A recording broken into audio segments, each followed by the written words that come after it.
Posterizer. Igama lemovie yethu yango-2010 i-Edge of Darkness kaMel Gibson lase iqala khona ngobusuku obepholile emfuleni i-Connecticut River wawukhanyiswa unyezi. Khona lapho sesibona abantu abashonile iy'dumbu ey'ntathu ey'ntanto emanzini. Imovie sesishiftela kwintombazanyana encane eyayidlala olwandle egama layo u-Emma. Bese siye endaweni yase-Boston kwi-train station la esibona khona iphoyisa uThomas Craven owayelinde indodakazi yakhe u-Emma yayizokwehla esitimeleni. U-Emma ona-24 years wagcina ehlangene nobaba wakhe bebingelelana. Hi. Hi, how are you? Been waiting here forever.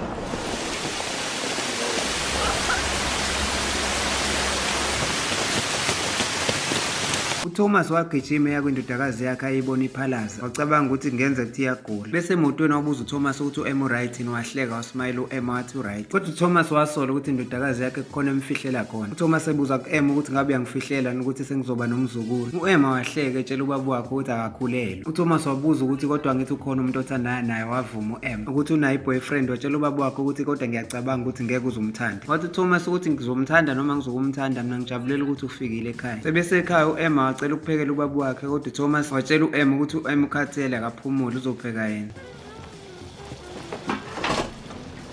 You finally got a vegetable, and I don't know if I can eat it. So how'd you get time off work? You don't even know what I do. I wanted to come home. I'm glad you did. u-Emma ngesikhathi esahleli lapho etafuleni wazibona esephuma igazi ngamakhala. Akwangaphelela lapho waqhubeka nalokhu akuphalaza kwasekuqaleni. Kwamcacela ngempela uThomas this time ukuthi indodakazi yakhe igula lokho okuserious. uThomas ebuza ukuthi kwenze njani ezama ukumsiza. u-Emma wakhala etshela ubaba wakhe ukuthi udinga udokotela ngokushesha. Kwathi ngaphambi kokuthi bahambe u-Emma wafuna ukusho something etshela ubaba wakhe. Ethi u-Emma kunento ebalulekile afuna ukuyitshela ubaba wakhe. uThomas wayesetatazelela ukuthi asindise u-Emma. Watshela u-Emma ukuthi uzobuya amtshele leyo nto akusona isikhathi manje. Bathi sebelungiselela ukuhamba kwaqhamuka umuntu ongaziwa wadubula u-Emma lowo muntu wabaleka ngemoto.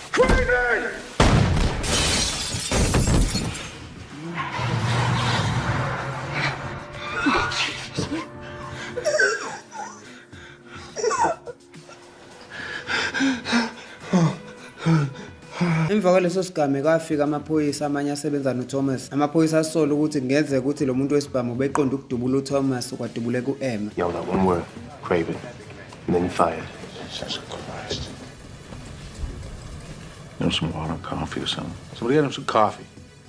Want a glass of ginger ale? Get him a ginger ale.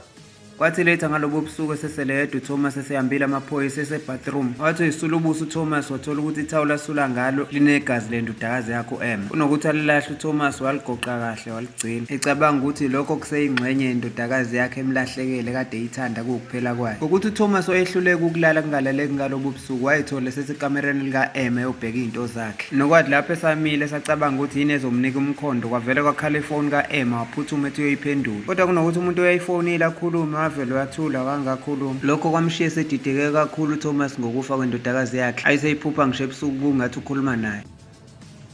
Dad, are you all right? Yeah, fine. Who's my little girl? Oh.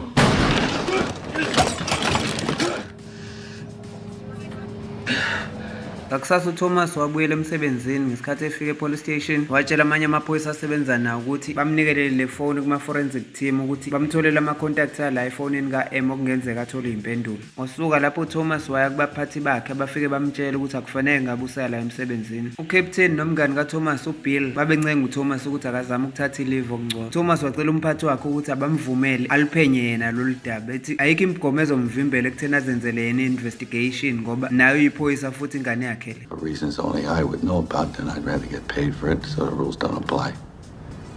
He's right, isn't he? I think he is, yeah. Now, I gotta make a statement to the media. Is there anything you want in there? uThomas waqeda lapho wahamba eseya kulaba abahlonza iy'dumbu. udokotela watshela uThomas into ayaziyo nayo uThomas ukuthi u-Emma ubulawe ukudutshulwa. uThomas ngaphambi kokuthi ahambe waboleka isikero kudokotela. Wasondela ku-Emma wasika uphisi wey'nwele zakhe wahamba nazo. Wasuka lapho emakhazeni wahamba eseyohlala epaki. Ngesikhathi ehlele epaki uThomas ayikho enye into ayeyicabanga ngaphandle ka-Emma. Wayesamcabanga njengengane yakhe encane kungathi ukhuluma naye. Don't cry, Dad. Don't know if I can make it. You have to. Someone's trying to kill you, Tom.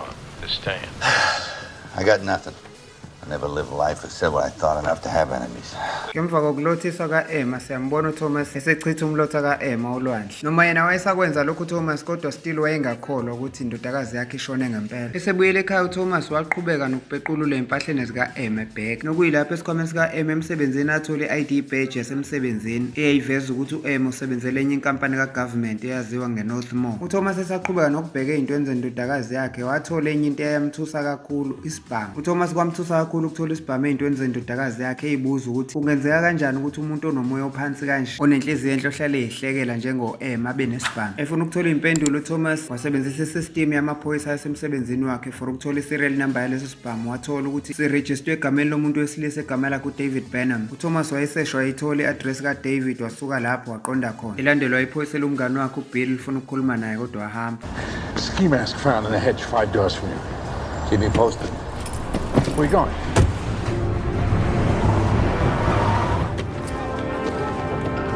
uThomas wathi eseze emzini kaDavid watatazela uDavid wacisha ilight wathatha ummese wahloma ngommese. uThomas wayenokha ngaphandle kodwa engaphendulwa umuntu. Ngokubona engaphendulwa umuntu wasebenzisa iskill sakhe sokuvula umnyango ukhiyiwe engaphandle.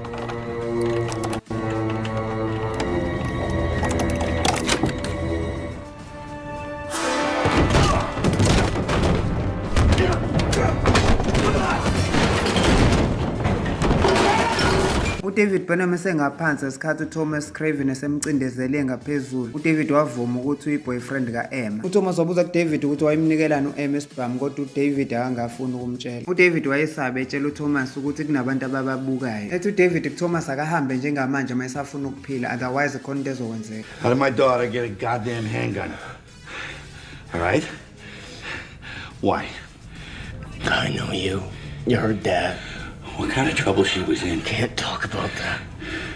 There's no way to help Emma. uDavid wanikeza uThomas ezinye izinto zika-Emma nokhiye bendlu bala kade kuhlala khona u-Emma. Before ahamba uThomas uDavid watshela uThomas ukuthi yena beno-Emma bebesebenzela le kampani ka-government ethiwa i-Northmore. uDavid waxwayisa uThomas ngokukhohlakala okugcwele kwenkampani ye-Northmore ngaphakathi. uThomas wanika uDavid i-business card enenamba yakhe wamtshela ukuthi amfonele uma kukhona usizo aludingayo. Wahamba uThomas. Wayengaye ekhaya uThomas kodwa wayeya la kade kuhlala khona indodakazi yakhe u-Emma. Nokwathi uma esengene ngaphakathi uThomas wethuswa ukuficela umshini obizwa nge-Geiger counter wokudetect iradiation. Waphinda wethuswa ukuthi uma eskene iy'nwele ka-Emma lezi abuye nazo wathola ukuthi zi-radioactive ngendlela ephezulu. Nokuyilapho uThomas asola khona ukuthi u-Emma kusho ukuthi ube-involved entweni enkulu kakhulu futhi kunalo ubungozi obukhulu phakathi. Mase siya kwenye indawo sithola enye indoda igama layo uDarius Jetberg. Yafika izotshelwa enye indoda eyayispy izomtshela ukuthi umnikazi wenkampani ekuthiwa i-Northmore uJet Bennett usekhiqiza ngokungekho emthethweni izikhali ze-nuclear. Ethi kulezo zikhali kubalwa ngisho namabhomu anobungozi asetshenziswa amanye amazwe anezimpi. Nesitholayo ukuthi u-Emma wayithola le mfihlo eyayenziwa inkampani ayisebenzelayo. Washaya uvalo u-Emma wathi uyobikela amaphoyisa kwasuka lawo maphoyisa ayozincengela kumnikazi wenkampani uJetberg amtshela iqiniso lokho kwabeka impilo ka-Emma engcupheni.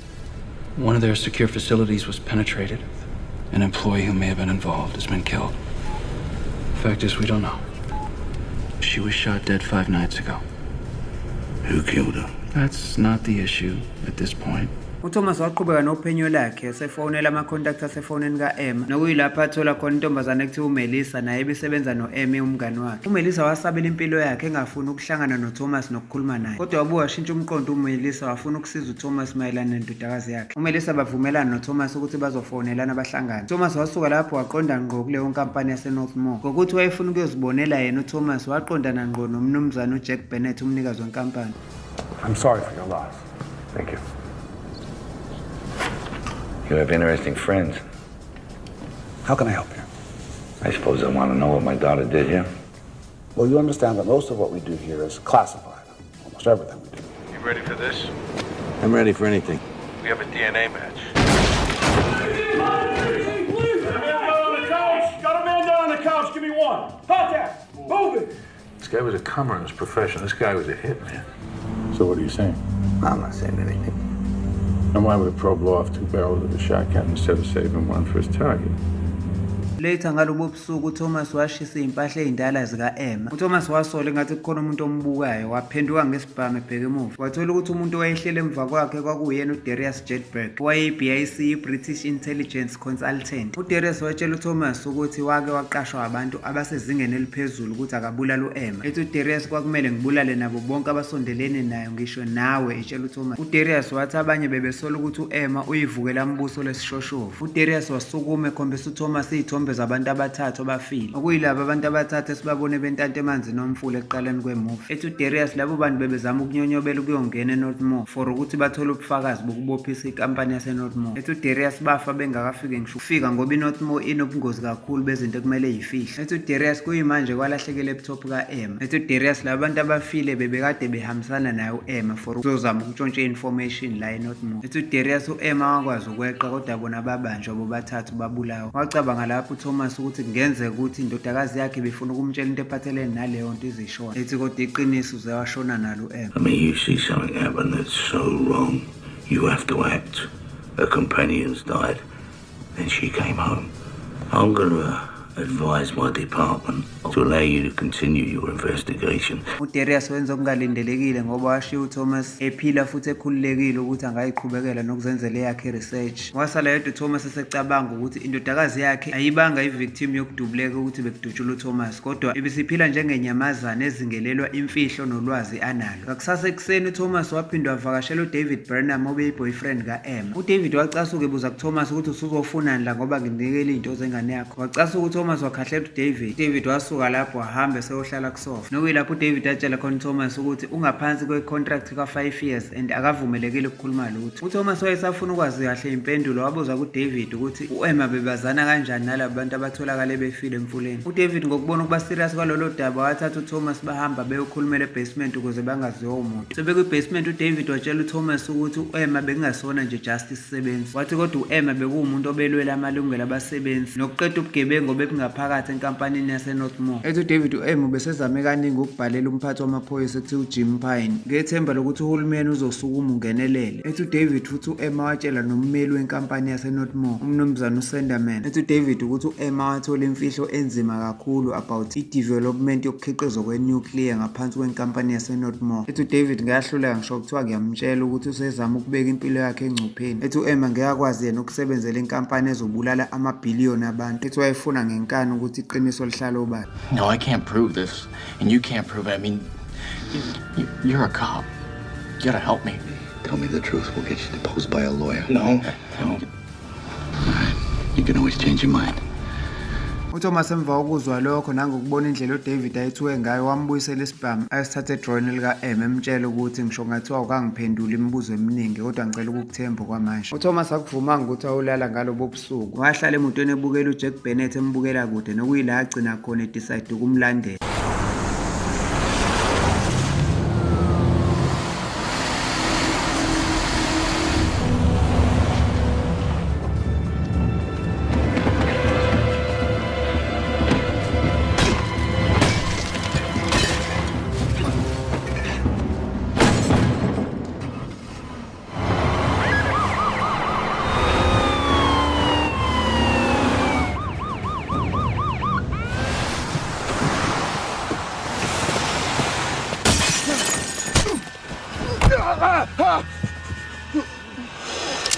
What does it feel like?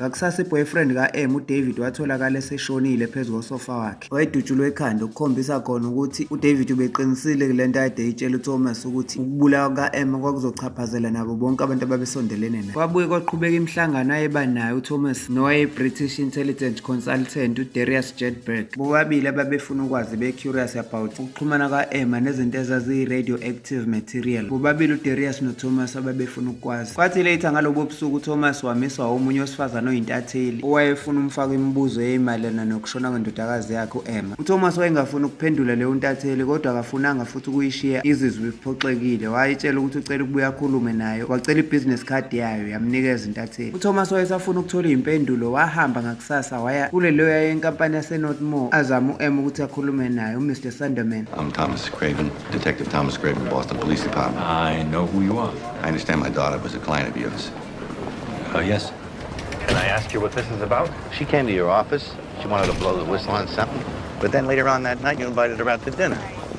I have to get to a deposition in Springfield.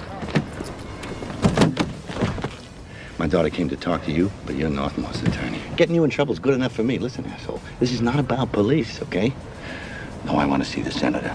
See the senator? What do you think you are? I'm the guy with nothing to lose and doesn't give a shit. UThomas wayengayekile uphenyo lwakhe, wafuna uMelissa waze wamthola. uMelissa naye wayegcwele uvalo nokusaba njengoDavid oshonile, kodwa waziqinisa ngokuthi ube umngani ka-Emma futhi ufuna ukusiza ubaba ka-Emma. uMelissa watshela uThomas ukuthi umnumzane uJack Bennett umphathi wenkampani yaseNorthmore wayesovalweni futhi engasithandisisi isibindi sika-Emma sokuzama uku-expose inkampani. Ethi uMelissa, noma ngisaba nje ukukutshela lento ngoba nginendodakazi eneminyaka ewu-13, lokhu kungafaka mina nengane yami engozini yokubulawa, kodwa ngicela ukukutshela ukuthi uJack Bennett waphoyizina ingane yakhe u-Emma. Lowo poison babona ukuthi wenza kancane awusheshe ukumbulala u-Emma kodwa uyamphalaza umkhipha igazi ngamakhala. Wathi uMelissa ngeke ngisakwazi ukuqhubeka nokukhuluma, ngicela ubuke le ntela emnikeze envelope. Indlela ayiqhaqhazela ngayo uMelissa kwakukhombisa ukuthi uyesaba ngalento ayenzayo. Kanti uzothi uyaphuma uMelissa ashayiswa imoto eyayimcuphile esingavumelekile ukuveza ngenxa yesihluku sokuchitheka kwegazi saba ukublock. I gotta tell you something else first. What? She thought they poisoned her. What was the name of her contact in Night Flower? Tell me that and we're done. No, I'm done.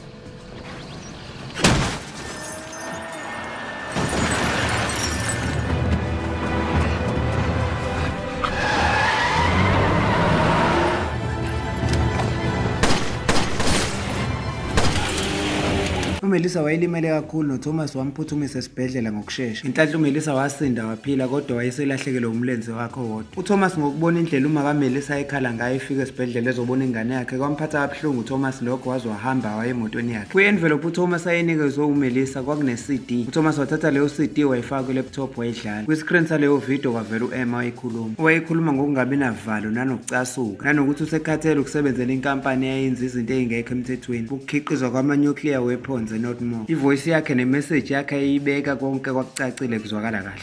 Northmore is breaking the law. They are making nuclear weapons. I've stolen documents, images, blueprints. Obviously, if these bombs were ever to be used, they would be traced directly back to another country. So I'm showing a team of people how to get into the Northmore facility. I'm under constant surveillance. My chances are that if you're watching this, I'll already be dead. I love you, Dad. uThomas wasuka lapho wavakashela enye indoda ekuthiwa uRobinson Jr. wayivakashela uyishayela kwibackyard yomuzi wayo. uThomas wayazi kahle ukuthi uRobinson akekho innocent njengoba ephila impilo emnandi emzini obizayo yena efelwe ingane ebulawa abantu abafana naye. Now what I want to know is state silent about the drowning deaths of your people. Why is that? All of them had kids. And one of them was my daughter. See, they know who you are, and you're not dead. You're not dead, shot, hurt, poisoned, nothing. You're gonna tell me everything. Come on, you say. uThomas wayengafuna ukugive up, wahamba eseya kule ndle kade ehlala u-Emma esikena zonke izinto ngegeiger counter, nokuyilapho athola khona ukuthi ibhodlela elinobisi le-radioactive nokuyilona elamfakela upoison. Wabona lapho uThomas ukuthi bayibulale kanjani indodakazi yakhe ukuthi idliwe ukugula kancane kancane. I need to know something about the properties of the substance you gave Emma Craven. Is it something that could have remained in her effects? Do you mean could it have poisoned her father as well? It's unsurvivable. uThomas waya ku-Vice President usekela mongameli uSenator Jim Payne okuyena wakwabhalelwa u-Emma emxwayisa ngeNorthmore before ashona u-Emma. Ngesikhathi la madoda ekhuluma uThomas wayevele engayithembi le senator ayiwu-Jim Payne. Kwathi sebehleli phansi uThomas watshela uSenator Jim Payne ukuthi uyazi ukuthi u-Emma wakam-approach efuna ukumtshela something. uThomas ebuza kuJim Payne ukuthi ngabe kukhona nokunye ongangitshela khona njengoba kwengane eshonile. She sent me a letter. What happened to the letter? That's also classified. Opening up a DARPA file on her, treating her like a terrorist? I say you didn't help her. Almost everything of which she could be in violation. What did she allege? Ngokuthi isenator ayengafuni ukuphumela obala kuThomas, imtshela ngazo zonke izinto ayeyibuza ukuthi ziclassified. uThomas wamshiyela lezi izithombe zalabo bantu abashona emfuleni, emtshela ukuthi umnikeza u24 hours ukuthi amhandishele yonke information. Isenator yathula kodwa yangamtshela ukuthi iyavuma noma iyaphika. noThomas wasuka lapho wahamba. Kwathi lapho ebuye ukuthenga something azoyedla, uThomas wabona amanye amadoda ayesemotweni emnyama embuka. uThomas wangena emotweni yakhe wayidumisa wahamba, yasuka leyo van yamlandela. uThomas wadrive ejikelezisa lamadoda imini yonke kwaze kwahlwa, nawo lamadoda ayengayekile ukumlandela. Nokwathi ebusuku eseme erobotini wavele wahlehlela emotweni yakhe. Get out of the vehicle. We smoke glass in our coats? Yeah, I'm funny that way. Get out of the car now. What do you got, Tommy? These guys are armed. They were following me, rear-ending my car. Bannon. We need to abort. We need to abort right now. It's too late. It's already been done. Later ngalobo busuku uThomas wavakashelwa yileli phoyisa lomngane wakhe asebenza nalo uBill. Wangena uBill kodwa uThomas wayesamangezwe ukuthi wamvakashela ebusuku kanje. Baxoxa isikhathi eside isikhathi uBill esetshela uThomas ukuthi uThomas uthathe indlela errong ngalento ayenzayo. uBill etshela uThomas ukuthi kungcono ayiyeke lento ayenzayo. uThomas wabuza kuBill ukuthi bakukhokhela malini abaseNorthmore. uBill watshela uThomas ukuthi nginomndeni, nginonkosikazi, nginezingane. uBill watshela uThomas ukuthi naye uwumuntu futhi unazo izidingo. Khona lapho uThomas wazizwe ngekho right waphalaza.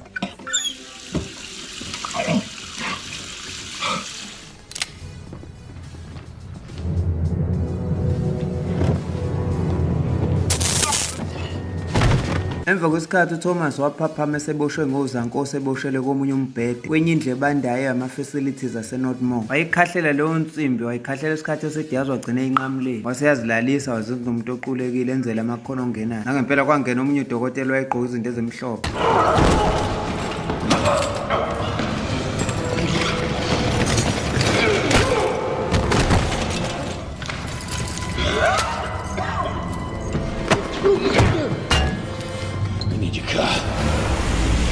uThomas wafika ekhaya wageza ubuso ezama ukususa lo mjovo babemdrage ngawo, kodwa still khona kunjalo ngisho esephuza amanzi wayezizwe weak. Izandla zakhe ze-weak iqhaqhazela nomzimba wakhe isikhumba siyipheyili. Kwakungamsizi ngalutho ukuyiqinisa ngoba umzimba wawukhathele, okwakucacisa ukuthi naye babemphoyizine njengo-M. Wayesazi kahle vele uThomas ukuthi usezoshona, nokuyilapho aphuthuma khona ukuthi kumele enze isinqumo esaphile. Ephethe isibhamu sakhe wayidubula kwasana. Ngaleso sikhathi eqonde ngqo emzini kaJack Bennett. Wayengasenandaba ngisho nanama-security ayemmisa, wayidubula kwasana eqhubeke phambili. You're all done. Sit down. Be dead.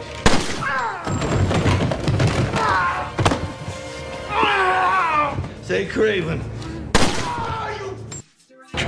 Craven! Louder! Craven!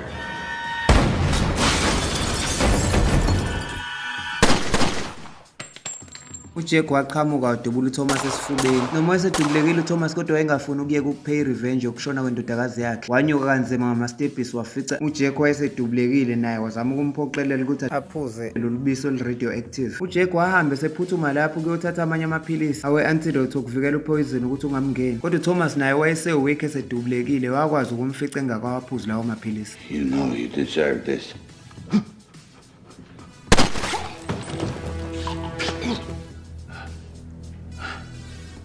Imovie yethu sesishiftela kuDarius, owayehleli namabutho akhe ayezokwazi ukumvikela amlwele, ngoba simbona ehleli noSenator Pine nabanye amalungu kagovernment awu-2 babediscussa ngokuvikela ireputation yaseNorthmore nokuqhubeka nokukhiqiza ama-nuclear weapon bengaphazanyiswa yilutho. Baplana ukuthi le ndaba bazoyibeka ngokuthi u-Emma ubeyiterrorist ebizama ukubulala ubaba wayo uThomas. Bavumelana kanjalo ukuthi bazosebenzisa ukushona kaThomas njengomdlalo wabo wezepolitiki, kodwa isivumelano sabo lobo sopolitiki asiqhubekanga ngoba uDarius wabashintsha. I don't think you really understand what side of the situation you're on. Well, I think we've had a successful meeting. I'm a United States Senator. By what standards?